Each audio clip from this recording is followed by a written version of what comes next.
అల్లూరు జిల్లా పాడేరులో చలి గజగజ వణికిస్తోంది. అల్పపీడన ద్రోణితో కాస్త చలి తగ్గినా చలిగాలులు ఉక్కిరిబిక్కిరి చేస్తున్నాయి. శ్వేతమయమైన పొగమంచు కొండలను తాకి మరో లోకాన్ని చూపిస్తున్నాయి. ఘాటి రోడ్డంతా పొగమంచు వ్యాపించి కొండా కోనలు అందంగా కనిపిస్తున్నాయి. పాడేరులో 14, మినుములూరులో 12 డిగ్రీల ఉష్ణోగ్రతలు నమోదయ్యాయి.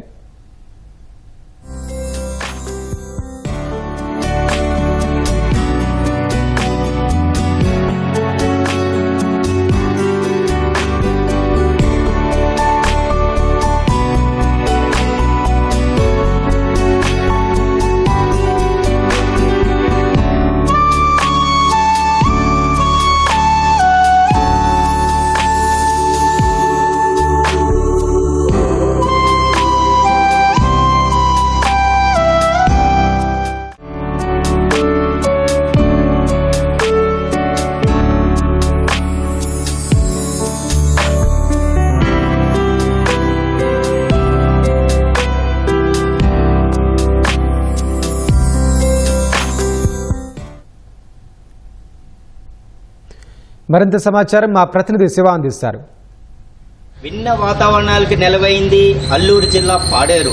ఓ పక్కన మనం చూసుకున్నట్లయితే పొగమంచు, మరో పక్కమైనటువంటి అల్పపీడనటువంటి ద్రోణి ఇంకా సాగుతూనే ఉంది. అయినప్పటికీ కూడా చలి ఉక్కిరి బిక్కిరి చేస్తుంది. 14 డిగ్రీల కనిష్ట ఉష్ణోగ్రతలు నమోదయ్యి ప్రత్యేకమైనటువంటి వాతావరణం చూపిస్తుంది. పర్యాటకులను కేరింతలు కొట్టేలా చేస్తుంది. ఈ ప్రాంతానికి అందుకే వీక్షిస్తుంటారు. ఎండాకాలంలో ఒక రకమైనది, చలికాలంలో ఒక రకమైనది. ఇటువంటి వాతావరణం భిన్న వాతావరణాలకు నెలవుగా ఉండేదే అల్లూరు జిల్లా. ఓ పక్కన ఉన్ని దుస్తులు ధరిస్తే కానీ ప్రాంతాలకు రాలేనటువంటి పరిస్థితి. గత 3 రోజులుగా చలి తగ్గినప్పటికీ కూడా ఒక వాతావరణంలో ఉన్నటువంటి శ్వేతమయము కొండల్లో ఉన్నటువంటి పచ్చదనాన్ని మరో లోకానికి చూపిస్తూ అందరినీ ఆకర్షిస్తుంది. అల్లూరు జిల్లా పాడేరు నుంచి శివ, ఈటీవీ న్యూస్.